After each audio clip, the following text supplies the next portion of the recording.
A couple of days ago, I made a video on the Nintendo Game Boy Lite. I picked it up from Japan for around the sort of £40 mark.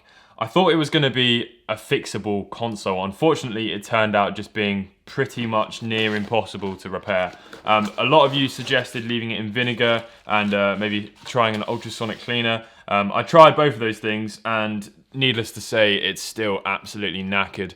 Unfortunately, the power switch was so far corroded inside, and then I had to remove the metal shielding. Unfortunately, in that process, I think I probably damaged the power switch beyond repair anyway, so in the unlikely event that the traces are actually forming a complete circuit, I can't really properly test it with the power switch in the condition that it's in.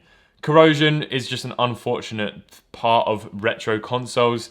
That one, I think, has been eaten too far. I'd pretty much written off finding another motherboard for this. I was basically just going to use the components that I have for another repair down the line. Dan reached out to me and said, I have a Game Boy Lite motherboard.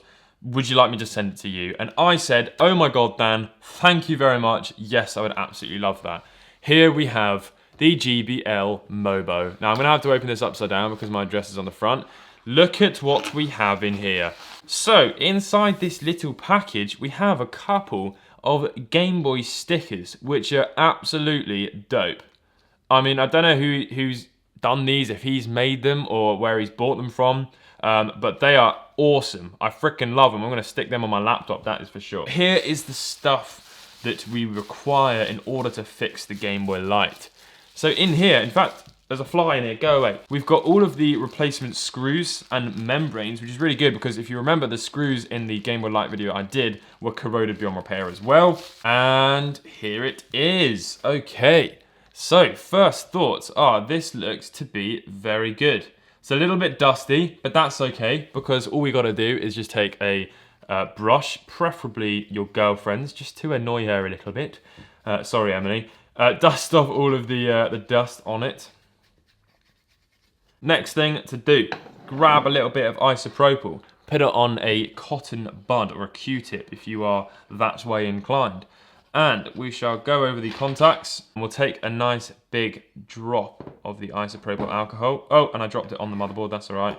And we'll put it down the power switch and another big drop to go down the volume wheel. And then a final big drop to go down the contrast wheel.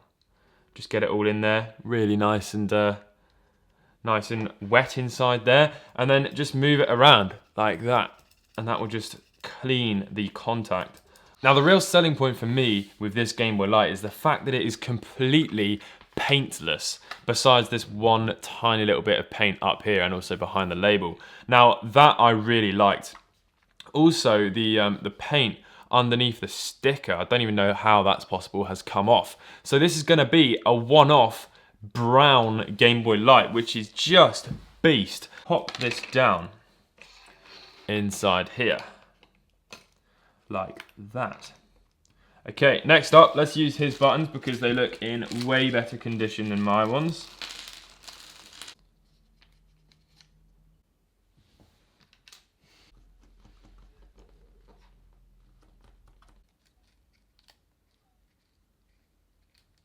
There's also this tiny little bit of rubber that just goes underneath here on the electroluminescent panel, and that just sort of gives it a little bit of a spring to push down on the contact below, which I shall clean with some IPA, and we're pretty much good to go. I mean, I'm so excited for this. Like, I did not expect to fix this Game Boy Lite so soon at all, and yeah, thanks to Dan, we have been able to do that. And, you know, I'll keep that motherboard because if I ever need spares from it, then I can, you know, take those off there. Look at that. Lovely jubbly. I shall now proceed to put the screws back into the Game Boy Lite. And you know what? The condition of all of this stuff, Dan, is just immaculate. All of these screws look brand new. I've put a replacement contact in here from a Game Boy Color. It's actually the same size contact, so that is okay. Let's put the back. Oh, hang about.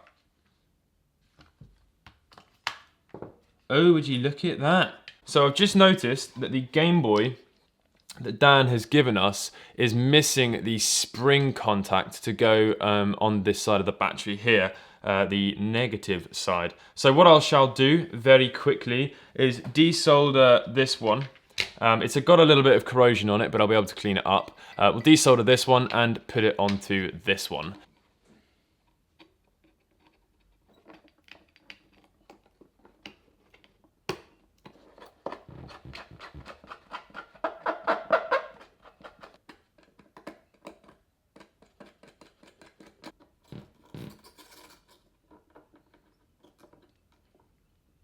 That is looking very good. And also the heat seems to have sort of removed the corrosion, the heat from the soldering iron.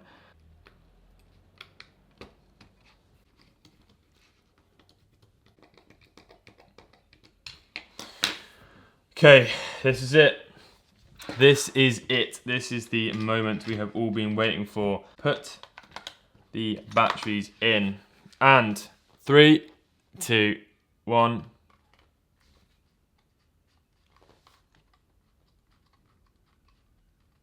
Hey!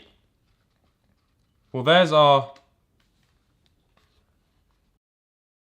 So it's the next day, my battery ran out and I was recording the first part of this video at like 11:30 last night, so I thought probably best that I just go to sleep. This thing works absolutely fine. The speaker is a little bit low. Now, I think it may be worth replacing the capacitors on this thing, but I'm a little bit scared to do that because it could just be the speaker. So I think what I'm going to do is try a different speaker, and if that works, then hey presto. If it doesn't work, we'll replace the capacitors. So I'll grab another speaker and we'll test it.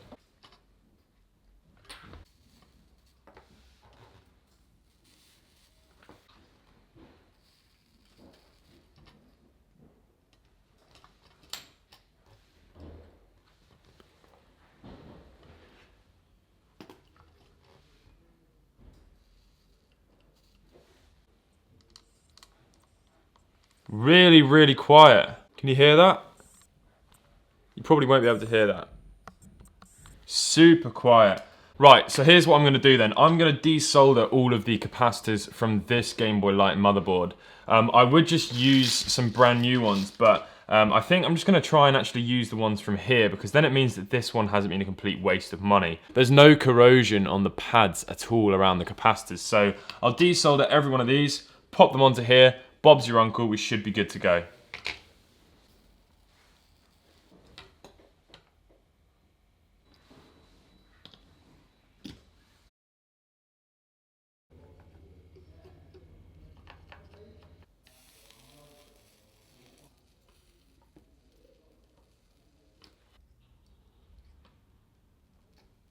So literally about 45 minutes later of tinkering with this whole thing, I've finally got it working, and I put the back case on as well. So the backlight works really well. It's going to be hard for you to see. I'll get a little bit of B-roll for that. But the speaker, unfortunately, isn't very loud. I replaced the capacitors, as you saw.